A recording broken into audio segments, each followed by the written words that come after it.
Vamos a dar inicio a la inauguración del año académico. Primero una recomendación, como siempre, colocar en silencio nuestros celulares para que no interrumpan el momento de la conferencia. Para nosotros es una tradición que se está en el instituto, siempre invitar a un profesor destacado, un historiador, en este caso, pero también he invitado a pedagogos destacados para iniciar el año académico. En esta ocasión nos acompaña Marcos Fernández Lavé, él es director del Departamento de Historia de la Universidad Augusto Estado, es licenciado en Historia por la Pontificia Universidad Católica de Chile, además es doctor en Historia por la misma universidad y tiene una destacada trayectoria y publicaciones en diferentes revistas especializadas en el área. Solo nos vamos a nombrar algunos trabajos que realizó en algunos libros como Visión Común, Imaginario Social e Identidad para la Historia de los Hombres Encerrados en Chile, 1870-1920, que salió con el IBAN, el Centro de Investigación Diego Sagrado, desde el año 2004. También Bebidas Alcohólicas en Chile, una historia económica de su fenómeno y expresión, 1870-1930, este es de la editorial Universidad de los Estados, en 2010, y Drogas en Chile, 1900-1970, Mercado, Consumo y Representación, edición Universidad de los Estados Unidos. En esta ocasión, el profesor Marco nos trae como título de presentación Ensayo y error, interpretación y contingencia en la historia de hoy. Recibamos con un fuerte abrazo, un aplauso al profesor Marco.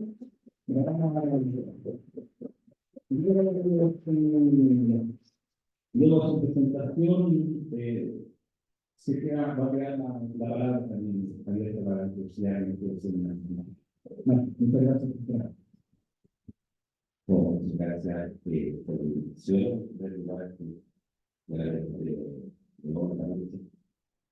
Segundo, agradecer por la oportunidad de estar acá, para participar en la actividad. Pedir que recuerden, pero la verdad es que me secuestrar que se lo más claro posible. No puedo dejar de mencionar que esta actividad de algún modo nos ayuda a reforzar la colaboración que en este momento mantenemos junto al Instituto de Historia de la Universidad de Valparaíso, una colaboración que tiene distintos niveles y que esperamos que logre concretarse en obras, ¿no? Sino en palabras, sino por lo mismo, insisto, agradezco muchísimo la invitación de hoy. Para partir desde ya, la idea de esta conversación tiene que ver con, la pienso estructurada en cuatro momentos, cuatro escenas, que tienen que ver justamente con que yo para explicar el título, ¿no? Un título que parte de una frase común, ¿no? Que es ensayo y error, ¿no? Pero que va a tratar de explorar en torno a los problemas y facultades que la interpretación histórica tiene, tanto en el pasado, que de algún modo tanto como también en el presente. Y si tomamos algo imaginativo para iniciar entonces, tratando de ser capaz de sintetizarlo en el tiempo que ya he propuesto, para mí, en el fondo de una reflexión, uno puede partir, o es posible partir esta conversación bajo el supuesto de que existir es comprender, y comprender es lo fundamental y interpretar. Aquí no son acciones, digamos, de este modo, no son acciones voluntarias, ¿no? Sino que son parte de nuestro estar, nuestro ser en el mundo, ¿no? Cuando somos, comprendemos, y cuando comprendemos, interpretamos. En la historiografía, este trabajo de interpretación podría ser entendido como una vocación profesional, como un desfiladero, como nuevamente una labor que es propia de quienes se dedican sistemáticamente al estudio del pasado. Muy probablemente, si uno hiciese una suerte de censo o arqueo de la producción historiográfica, tendemos una y otra vez a remitirnos a la reconstrucción de objetos acotados, de objetos discretos, como se dice, y a partir de esa descripción de objetos discretos, proponer algún tipo de interpretación casi siempre encadenada, esa interpretación, a la naturaleza, fin, proceso, objeto de aquellos mismos fenómenos discretos acotados que sometemos a análisis. Sin embargo, esto es lo que realmente me interesa subrayar, sin embargo, hay en la historiografía chilena una riquísima tradición de ensayo, ¿no? En general, quiero ponerlo así, ¿no? En general, la dimensión interpretativa, estrictamente interpretativa, en el marco de la historiografía chilena, se ha dado con una muy rica y periódicamente visitada tradición de elaboración de ensayos, aquello que en la lógica de los géneros literarios se denomina justamente ensayo histórico. Me permito recordar solo tres para poder ilustrar, ¿no? esta conversación.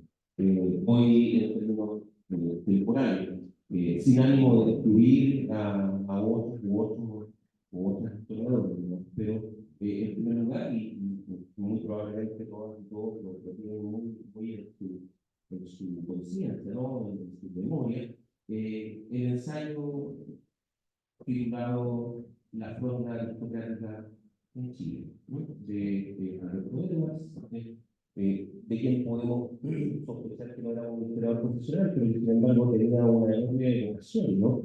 De análisis del pasado de vistas al presente.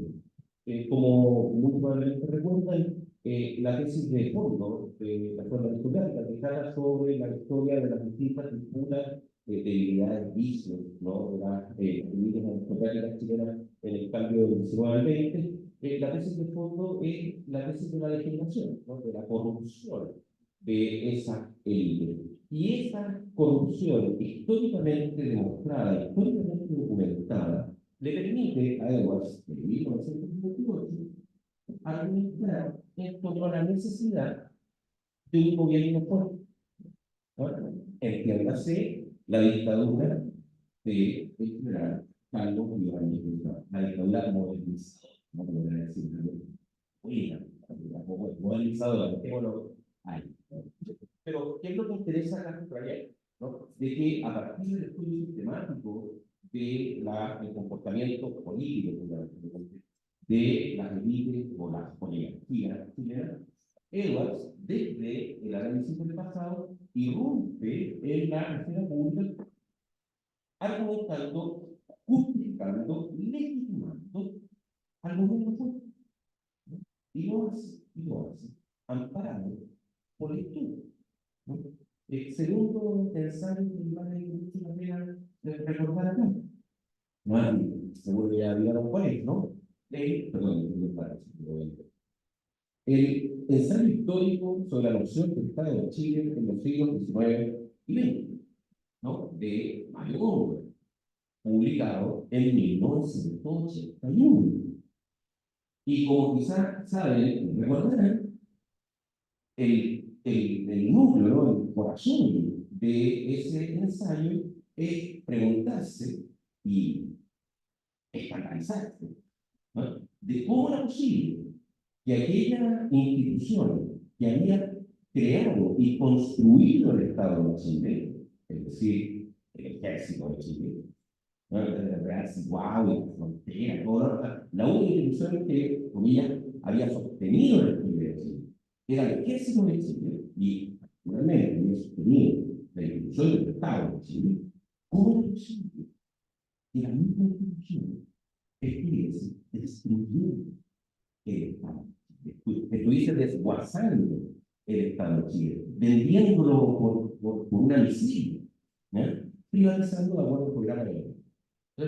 Pero el fondo, ¿no? Desde un pensamiento, no para el pensamiento de obra, de estar de acuerdo conmigo, un pensamiento de todo mundo, pero un pensamiento profundamente católico conservador. Hay que decir como para el izquierdista revolucionario, en esta etapa de su vida, ¿no? Y frente a una dictadura sin pacto, Góngora publica un libro que ataca directamente a el programa de transformación económica, social de la dictadura, con el argumento del equipo. El análisis interior de parte de un investigador personal poco comparable a lo que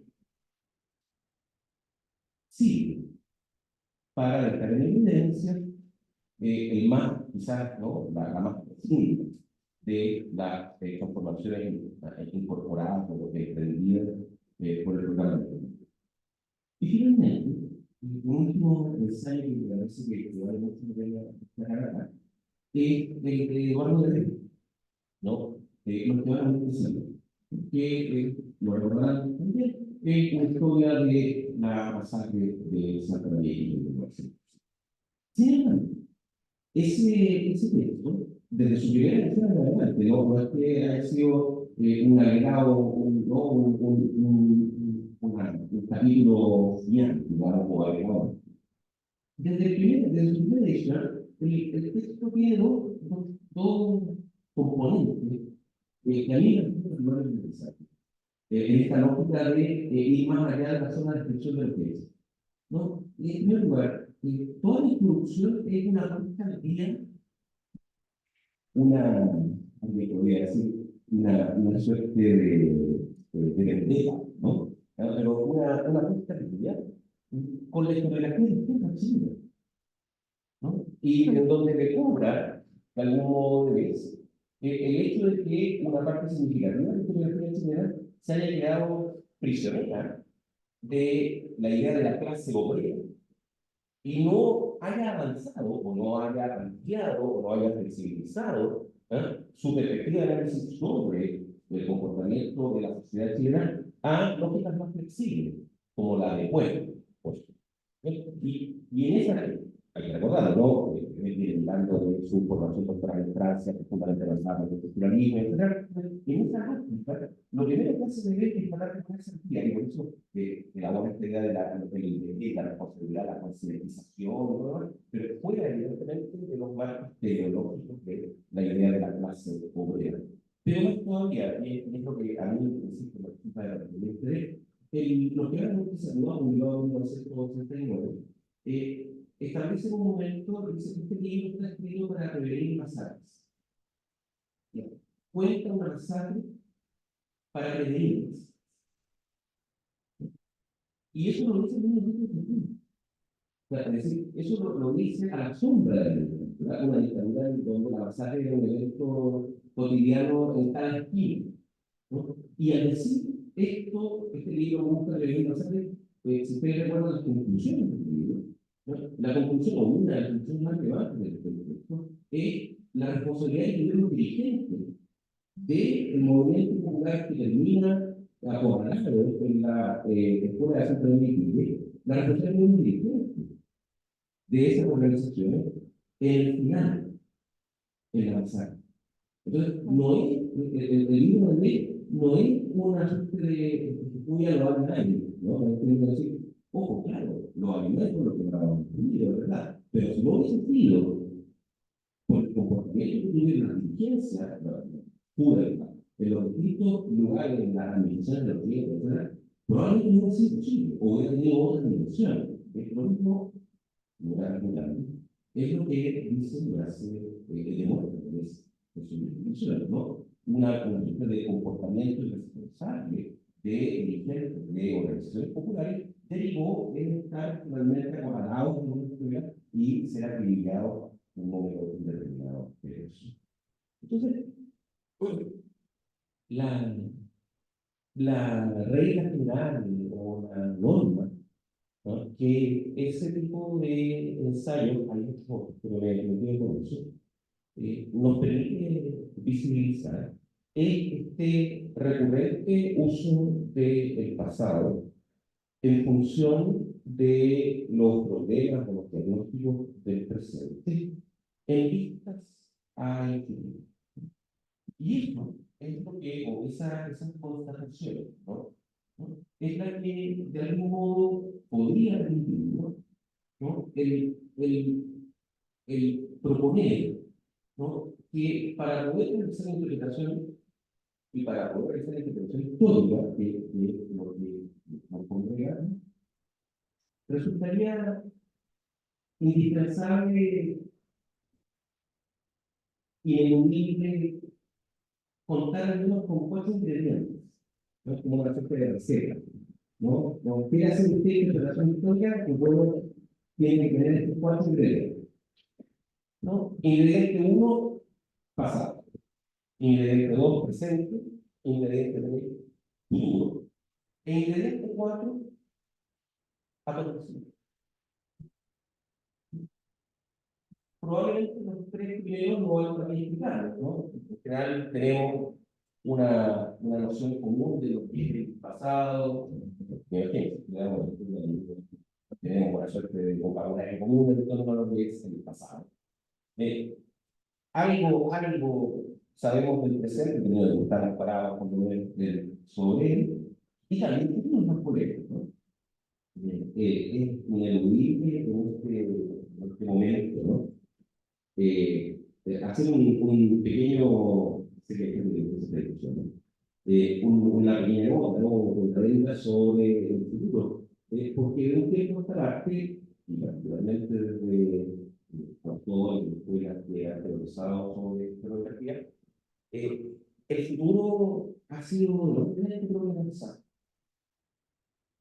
Ahora, el futuro necesita el futuro a todos, que el siguiente minuto va a estar ahí y lo vamos a habitar, ¿no? Pero la idea del futuro, ¿no? Y en ese sentido me permito recurrir a un autor que es muy agrado, ¿no? Que es el norteamericano alemán Hans Ulrich Gumbre, ¿no? Que tiene una tesis sobre el futuro que a mí se me resulta súper interesante. En términos de que a partir, él lo fecha en su propia biografía, ¿no? Pero que a partir de 1938, el futuro ya no existe, ¿no? El futuro tal y como lo conocíamos, ¿no? ¿Por qué? Porque el futuro tal y como lo conocíamos era un futuro que venía cargado de contenidos, de esperanzas, ¿no? Era un futuro que suponía una suerte de cruce de umbral de, como diría, no sé, ¿no? Un futuro marcado por el progreso, marcado por la revolución, marcado por la libertad, la filosofía política, ¿no? Y lo que Boone sostiene es que desde el 68 en adelante, ese futuro ya no existe, ¿no? Y al menos por 2 razones. La primera es porque el futuro ya fue, el futuro ya estuvo, y fue mal, y fue negativo, ¿no? Evidentemente, el hombre está pensando en el futuro del liberalismo, en donde todos íbamos a ser más ricos, más libres, más felices, y eso se tradujo en más opresión y destrucción del planeta, lo que tenemos varias piezas de evidencia en la destrucción, que hay. Y el otro futuro que iba a venir era el futuro de la revolución y del comunismo. Y el futuro de la revolución y el comunismo lo que produjo fue sociedades cerradas, herméticas, burocratizadas, que además colaboraron firmemente en la destrucción del planeta. Entonces, si alguien se lo interrogase y le dijera, hola, ¿quieres que alguno de esos dos futuros vuelva? No, gracias. Y por lo mismo, la segunda gran razón que se establece es que desde ese momento en adelante, cuando hemos imaginado futuros, esos futuros son distópicos. O sea, ya no hay utopías. No, linda, estamos pidiendo. No, no es eso. ¿no? Lo que hay ahora son esas máquinas o los mutantes, ¿no?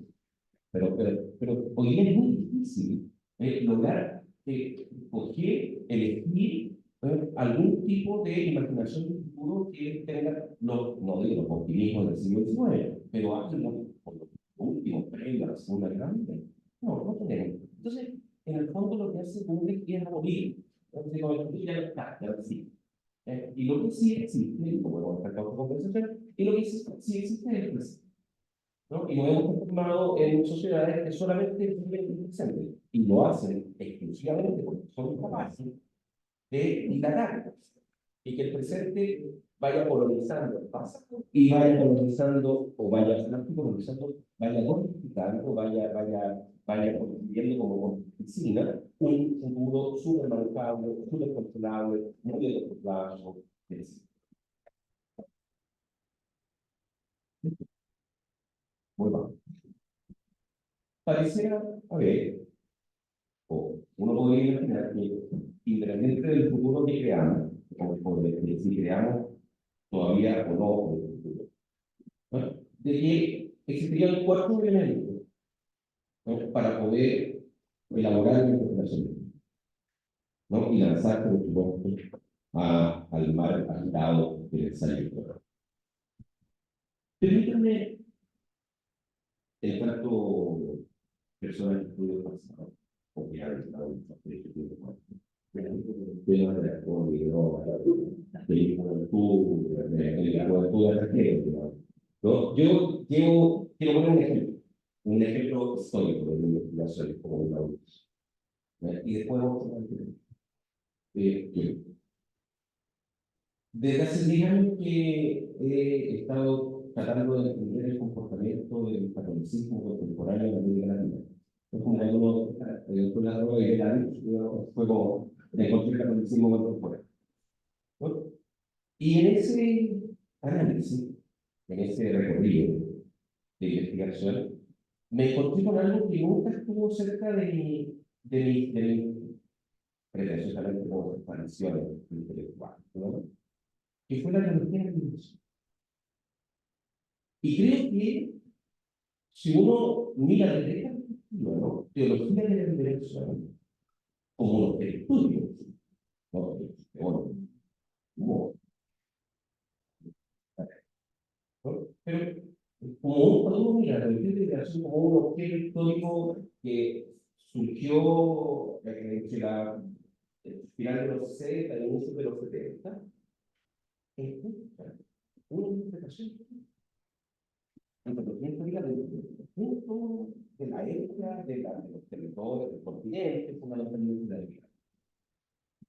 Y para eso, y esto es lo que quiero resaltar, ya hay una evidencia la operación de estas cuatro cosas que decíamos que tienen que ver con la interpretación. Pasado, presente, futuro y agradecido. Por favor, ¿qué es un acontecimiento? Eso es lo que tiene que ser. Todos quieren saber, voy a ver un poco. ¿Qué es acontecimiento? Uno es acontecimiento algo que pasa. Acontecimiento es lo que logra fundar nuestra disciplina. O sea, el siglo XIX lo que inventa es el acontecimiento, y eso es lo que permite que exista una cuestión que se llama historia. ¿No? Porque el acontecimiento, si una definición sintética, es lo ocurrido documental. ¿No? Y el siglo XIX construyó, esto lo quiero llamar, construyó una disciplina que hoy día se enseña en la universidad gracias a eso.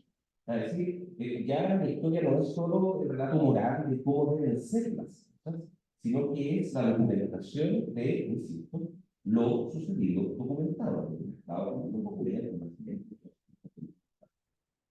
Pero además de eso, y aquí, bueno, vamos, un acontecimiento es en lo fundamental algo interpretable. Un acontecimiento es algo interpretable. ¿Por qué? Porque en el acontecimiento, no, digamos, esto no es un acontecimiento, no cualquier cosa que haya pasado es un acontecimiento. ¿No? Porque en un acontecimiento lo que sucede es que converge pasado, presente y futuro. Los acontecimientos están abiertos. ¿No? ¿Por qué? Porque vienen cargados de pasado, porque reviven, reactualizan, efectúan el pasado. ¿No? Porque estallan en crisis y porque se transforman en una plataforma para la construcción, ¿no? Y además nos obligan a mirar siempre acá y revisar lo anterior. Entonces, teología de liberación, entendía teología de liberación como una interpretación de la historia latinoamericana, tiene un acontecimiento, ¿no? Ese acontecimiento, ¿cuál es? Medellín, ¿no? La conferencia episcopal de Medellín, que viene el Papa, viene el Papa, se juntan todos los obispos, y pareciera que poco menos que los obispos le hacen un homenaje a Camilo Torres, como de la iglesia de irse con el pueblo, y no a la dominación, y no a la opresión, y no sé qué, y no. Entonces, con unos textos que, eso, la frase más recordada, ¿no?, es la violencia estructural. Justifica la violencia de los oprimidos.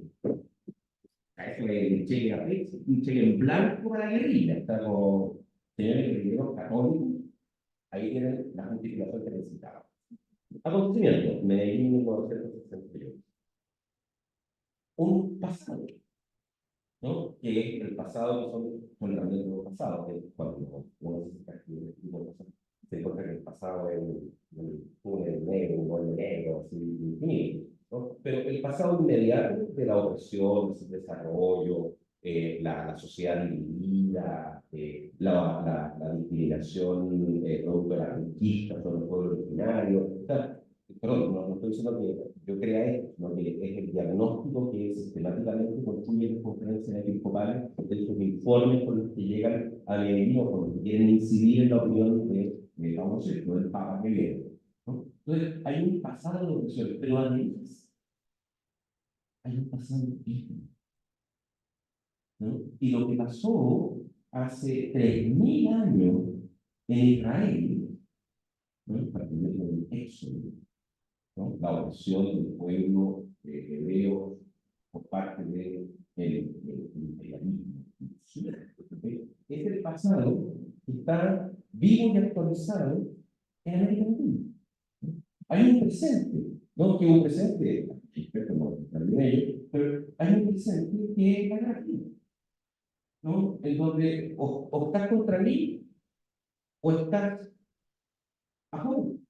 Donde no hay posiciones intermedias, ¿no? La larga tradición o la larga ansia, objetivos del catolicismo mundial y latinoamericano de mantenerse en medio de la Guerra Fría, ¿no? No olvidar todas las cocinas por la paz, ¿no? Lo importante es la paz, socialismo y capitalismo bien, mientras no se diga la bomba, ningún problema, ¿no? Y en América Latina lo mismo, ¿no? Estamos por la paz, no a los conflictos, vengan de donde vengan. Esto la conferencia episcopal chilena es de Manuel, digamos, cuando uno ve la carta de episcopal de los 60, dirigida, por supuesto, a la opinión pública, siempre parte con el tema del capitalismo, los excesos del capitalismo, y después, como nosotros tenemos, ¿no? Y al capitalismo lo critica de 3 páginas y al comunismo queda en 10 páginas. Para decir, pero todos entonces criticamos, ¿no? ¿Por qué? Porque nosotros estamos, es posible una vía intermedia.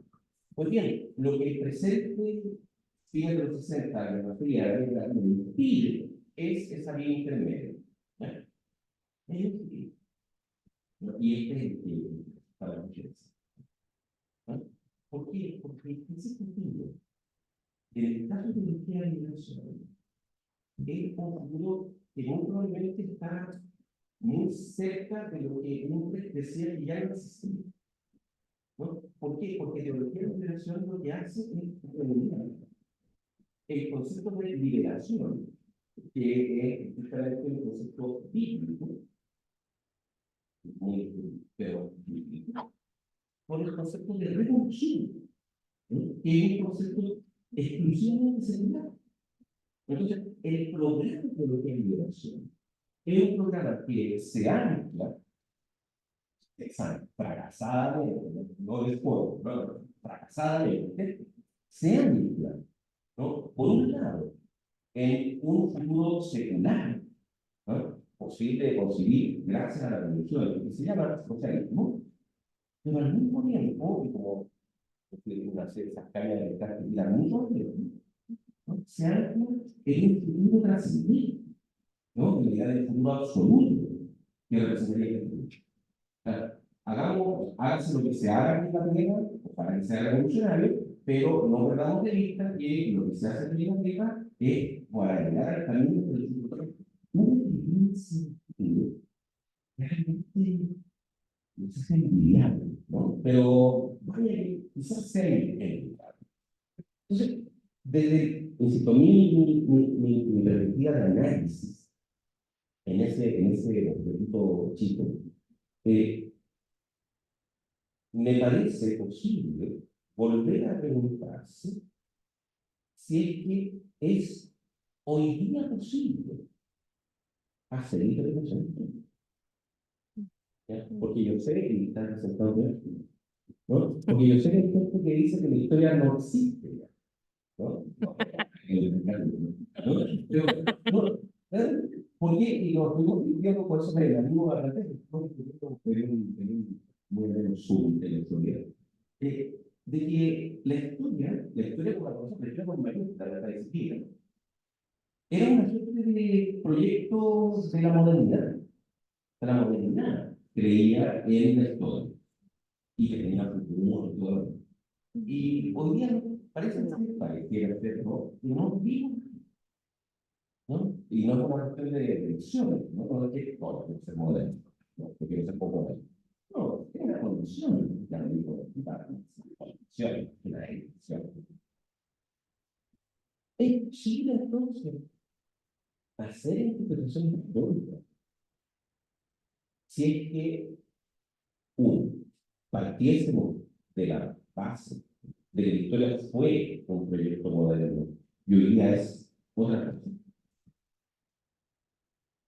Para la respuesta, que sin duda no tiene ningún sí o no, pero creo que una vía, y ya digo, una vía es poner a prueba una cosa. Es decir, habrá cuatro ingredientes todavía por ahí dando vueltas que permitan construir interpretación histórica y que al mismo tiempo ese ejercicio nos permita, no sé si revitalizar, pero al menos, no sé, no darle la extrema opción a la disciplina. Estoy contando. Diario, tengo 10 años de convivencia, entonces ya estoy saliendo. Y adivinen cuál es el acontecimiento más lindo, digamos, que espero que nos dé trabajo en los próximos 50 años, ¿no? Para la jubilación.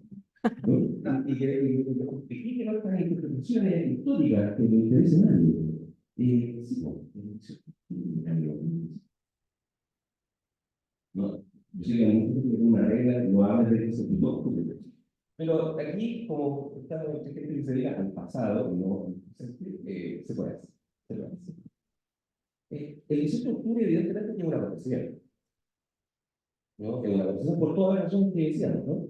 Es lo real documentado. Poco acontecimiento en la historia de Chile más documentado que el 18 de octubre. En todo, claro, en todos los niveles, o sea, desde la Corte Suprema, digamos, hasta los centenares de fotologs y cosas que surgieron con imágenes. Bueno, además la cantidad de libros de historia que se escribieron ahí en Cali, ¿no? Segundo, hay un pasado en el 18 de octubre. Hay mucha, lo ya técnicamente, ¿no? Hay mucha efectuación de pasado, o sea, pasados que volvieron a salir a la calle y que alguien podría decir que esto ya había pasado, ¿no? No, ¿no? Y también un símbolo muy gráfico de ello fue la insistencia, dos cosas, ¿no? La insistencia en enarbolar banderas patrias, ¿no? Como si el 18 de octubre tuviese que ver con una suerte de, nuevamente, de vendetta o venganza histórica, de no 30 veces 30 años, sino que de no sé cuántos, 500, no sé cuántos años. Como que la suma de las opresiones había podido, se había efectuado en el 18 de octubre y lo recibió. Y segundo, no sé acá, perdón, la gente de Santiago, pero es como en Santiago, por lo menos, la banda sonora, la banda sonora de 18 de octubre era del pasado, un pasado, no era cultura, digamos, pero era vamos a la razón de televisión de la pandemia. De hecho, y con suerte, no es prisionero. Entonces, pero allá, hay otro pasado que quedó pendiente, ¿no? Que llegó a tocar la puerta del presente, oye, no se olviden de nosotros. El 18 de octubre era un presente, sí, bueno, ¿no? Y un presente que me animo, cada cual sin duda tiene su propia lista, ¿no? De presentes. Pero que muy probablemente, o yo creo que me animo a sintetizar como la experiencia de la música. La experiencia de la música, que tenía, al parecer, ciertos derechos. No dimensiones excluyentes, no el abuso opresivo en la teología de liberación, ¿no? Sino abusos que era eso, el común profesional, o aquellos que se identificaron, que se movilizaron al 18 de octubre, se dejaban en la calle una experiencia, ¿no? De abuso de los ricos, de abuso del Estado, de abuso de los hombres por parte de las mujeres, de las mujeres por parte de los hombres, de abuso de eso. Yo recuerdo que las calles eran detallados no más de años. Y éramos, no más de años. Bueno, la policía de hablar, pero esa experiencia se percibe. Y aquí,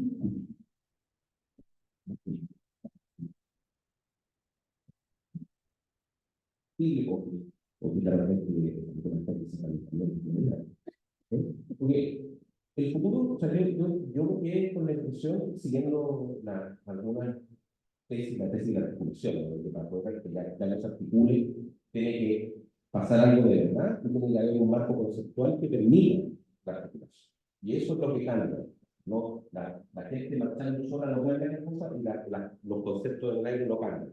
Pero cuando se produce, y a mí me dio, me permite, ¿no? Que el concepto que logró articular, es decir, que pudo haberse conformado como un instrumento de transformación histórica, fue la dignidad, ¿no? Que a los pocos días se puso Plaza de Dignidad, y como que donde antes se decía, no sé, hincha de clase, o se decía socialismo, o en algún momento se decía libertad, solo realmente empezamos a decir dignidad, ¿no? Porque la dignidad era como una suerte de terapéutica social, ¿no? Como que nos hacía bien, como que nos ayudaba a curarnos, ¿no? Y curarnos, ¿no? A curar, pero digo, a sanarnos, ¿no? A sanarnos, ¿no? Y eso fue como, vaya, pero si uno quizás descarga un poco más, o a la luz de los acontecimientos, parece que el 18 de octubre también hubo mucho miedo. Y la gente tenía mucho miedo, o le dio mucho miedo, una serie de cosas. Y no termino, ¿no?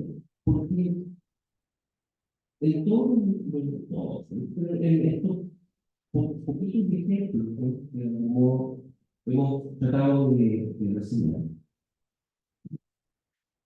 atrás, hablando, es difícil pero hay algo que al mismo tiempo que reconocemos la capacidad que tenemos de poder hacer proposiciones fundadas en argumentos del pasado para que sean útiles en el presente, nos permita construir el futuro.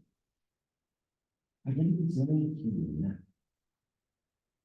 ¿no? Y que yo creo, y aquí si quieren me azoto el solo, digamos, no, me autocritico yo solo, ¿no? Creo que personalmente la ingenuidad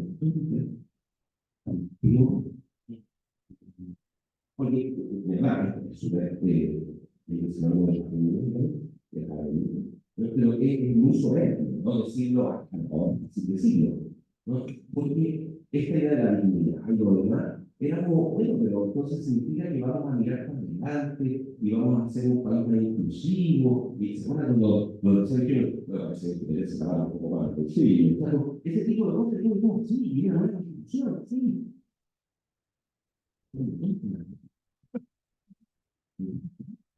Yo, ¿por qué no? Hay, que la verdad, no pienso muy bien. No, no, no, ahí sí, bueno, de todo el mundo, ¿no? Y por eso me parece que es posible hablar de ingeniería, ¿no? De que yo mismo supuse que ciertos fogonazos, ciertas caracterizaciones, ciertos convencimientos y discursos que a mí me convocaban eran mayores. Y a la luz de los hechos, parece, no, y parece que el factor miedo operó de forma muy eficiente. O más todavía, y quiero cerrar con esto, ¿no? Me tomo directamente de Gabriel Salazar, ¿no? Gabriel Salazar, no digo hoy día, sino que hace ya 30 años atrás, probablemente, ha construido o construyó, propuso una noción de felicidad, ¿no? Entre explotó vinculada a los sectores populares, que los sectores populares estaban dotados de una felicidad. Y esa felicidad era el faro, la vida, ¿no? La locomotora, que guiaba la historia sí o sí. Y hoy día, o perdón, los últimos sucesos, eh, pareciera que hay que reconocer más que un actor social tiene una determinada felicidad, reconocer la historicidad de los actores sociales. Es decir, no es lo mismo. O sea, no es lo mismo, ya de por sí es difícil suponer que ontológicamente una persona está dotado de una determinada fuerza histórica. Pero parece ser que lo que no nos dimos cuenta, yo lo digo, era que los agentes constituyentes eran ellos también, y sus agendas eran distintas. Entonces, lo que, como el periodismo tenía como dignidad, fue derrotada, ¿no? Por el racismo, por el miedo, por la no inclusión de los particularismos, como las razones que podamos asignarle a los resultados de los últimos plebiscitos. Personalmente, lo que sí creo que quedó súper aceptado y súper demostrado a partir del 18 de julio fue, eh, y, ahora sí debo ser muy honesto y lo participo en cierta medida, y que fue una impresión que tuve desde los primeros momentos, de que el nunca más, esa suerte de consigna que se había construido larga y batalladamente, entró en marcha conflictiva, ¿no? La presión de la historia, él nunca más no lo aguantó, ¿no? Porque inmediatamente, él nunca más fue, entró en vacancia, ¿no? Y supone que lo tenemos que reconstruir con todo el ánimo de nuevo, y sirvió además probablemente para un ánimo movilizador, ¿no? Pero eso no en caducidad. La pregunta entonces es, ¿podemos hacer interpretación histórica? ¿Es posible hoy día seguir suponiendo que el pasado, mediado por el presente, tiene algo que proponer al futuro? Con la advertencia de la ingenuidad, yo creo que sí. Yo creo que sí. Y sean los otros, los del futuro, los que finalmente juzguen cuáles fueron las tasas, cuál fue el grado de ingenuidad o de certeza que tuvo la gente que se dedica a la disciplina de la historia en aportar algo a la construcción de la cultura.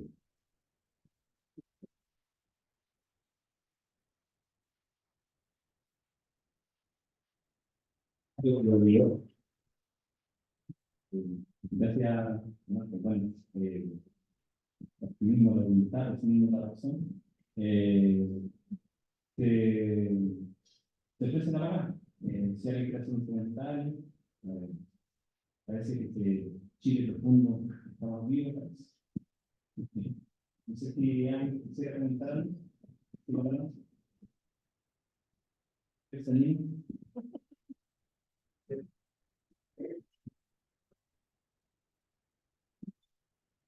Gracias, Marco, por la presentación. Te quería preguntar, vinculando la primera parte de tu presentación respecto a estas formas de interpretar, pero también de transmitir esa interpretación, que es a través del ensayo. Las formas que adquiere el día, formas que adquiere el día de historiografía, tan carente de futuro y muy vinculada, ¿cierto?, al análisis, ¿cierto?, centrado en el pasado, evitando, ¿cierto?, la definición política, la definición de una utopía, tiene que ver solo con una cuestión de transformación de la disciplina, o porque yo creo que también tiene que ver con que no hemos encontrado ese futuro y por lo tanto no nos atrevemos a escribir ensayo. Y estamos amarrados con una forma de analizar e interpretar la historia que es absolutamente esquemática y muy utilitarista.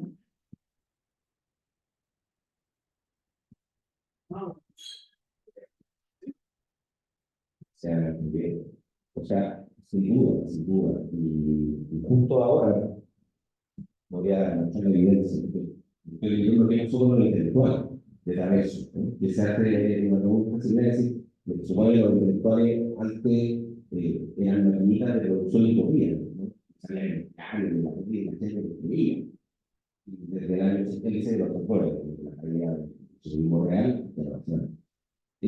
Claro, hay un factor, además, al que tú aludes y que quiero visitarlo, ¿no? Que es el modo de producción. El modo de producción científico en el hispano. ¿Ya? Porque un ensayo histórico no te la publica una voz, pero ni loco, o sea, pero que es imposible.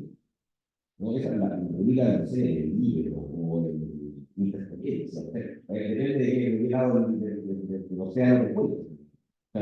Pero el ensayo histórico no da ningún punto. A mí, por ejemplo, y están no hay ningún punto. Entonces, como estamos insertos, ¿no?, en un modo de producción científico que justamente valora la especialización, el objeto pequeño, la recurrencia, ¿no? La recurrencia. Es como, ¿no?, te mandan un proyecto y dicen, pero ¿cómo si usted no sabe? ¿No? ¿Viste? ¿Por qué se va a cambiar de tema?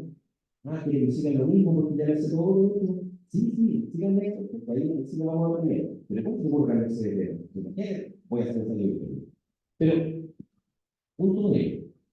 O sea, yo no lo digo, pero también tengo la impresión de que cuando en el momento presente, los y las historiadoras miran sobre el presente, sobre el futuro, lo hacen un poco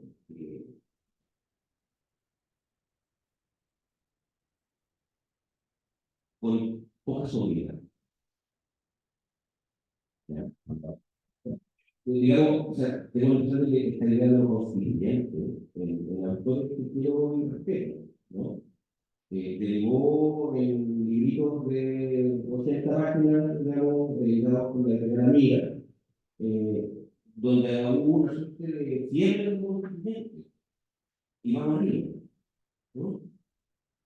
Y todavía creo que falta tiempo, sentido. Pero cuando uno va a bajar, dice, a ver, voy a volver sobre lo que dije hace 2 años atrás para ver cómo, con qué elemento histórico logológico no tengo. O sea, creo que esto ya es otra calefón, ¿no? Pero una de las opiniones que a mí más me sorprendió fue una, digo por nombre de apellido, de Julio Pinto. Cuando Julio Pinto advertía, pero no en perspectiva, sino que advertía sobre los problemas. Y ahí me pareció que que Julio me estaba dando un claro que yo no había visto nunca. Para mí, los programas de un grupo de gente no venía para estar. Y listo. Y Julio no sé, en una entrevista en un grupo, una cosa así, no que haya un libro de esto, muy pesado con ellos.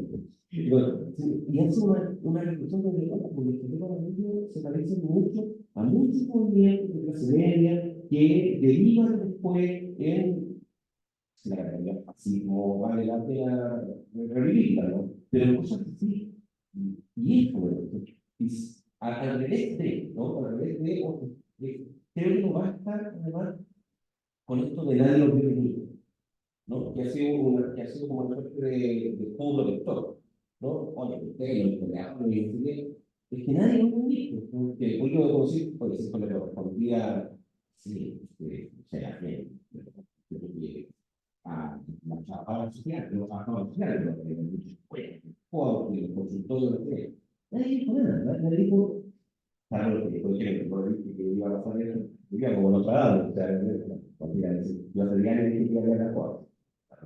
Entonces, creo que hay como, en el fondo, ¿no? Hay distintas fuerzas, pero hay distintos factores, ¿no? Que inhiben la función, la antigua función del intelectual. Cierro con esto, ¿no? Pero Chaveso lo recuerda y lo primariza, ¿no? Como el intelectual o el rey filósofo, ¿no? Eso es de hablar, ¿no? La personalidad en su época, ¿no? Que se robaba, lo más relevante, el intelectual de América Latina, de Guadalajara, o el intelectual que habla de la vida del príncipe, ¿no? O finalmente el intelectual que está siempre en contra, ¿no? El que critica, porque tiene esa función social. Hoy día no sabría si todavía queda intelectual que en esa definición como la eso, usted sí, la lengua textual, pero el tipo lo lee y es muy requerido, ¿no?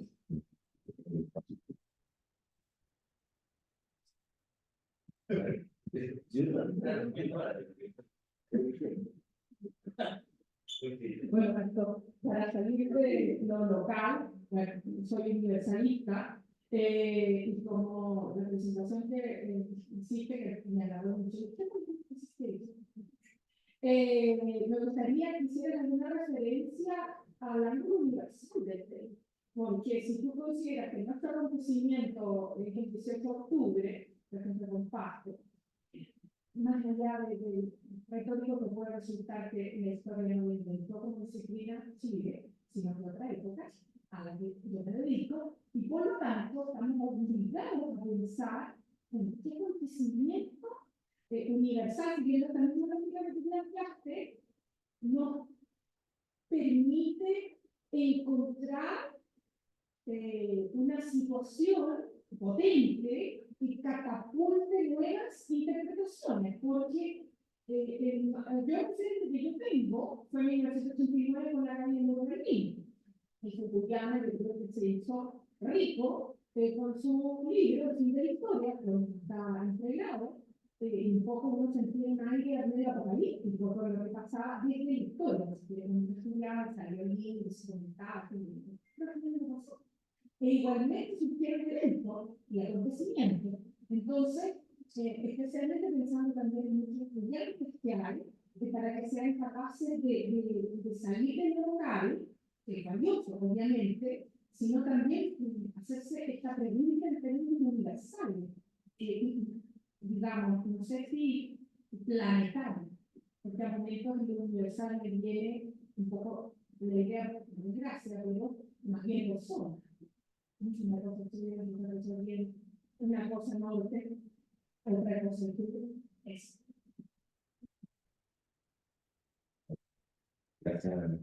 Será complicado, ¿no? Complicado porque uno podría tratar de elaborar una lista de acontecimientos, ¿no? Que han producido, que han favorecido es lo fundamental la recuperación del pasado y la construcción del futuro. O sea, como ahora entendemos este pasado, vamos a hacer este futuro de forma distinta. A mí me parece que las revoluciones francesas hacen eso, ¿no? O sea, sigo otra vez, ¿no? La revolución rusa hace eso. Pero para para irme a las honduras de la actividad, yo creo que Tarantino eh, detecta el acontecimiento y lo interpreta de forma eh, magistral. El acontecimiento evidentemente es la ley del Imperio Romano. O sea, ese es el siglo que él padece, ¿no? Desde una ciudad de provincia, y ve cómo los matan, ni más ni menos que los paran, más malos de los malos, pero para, le atacan el pueblo, le queman las casas.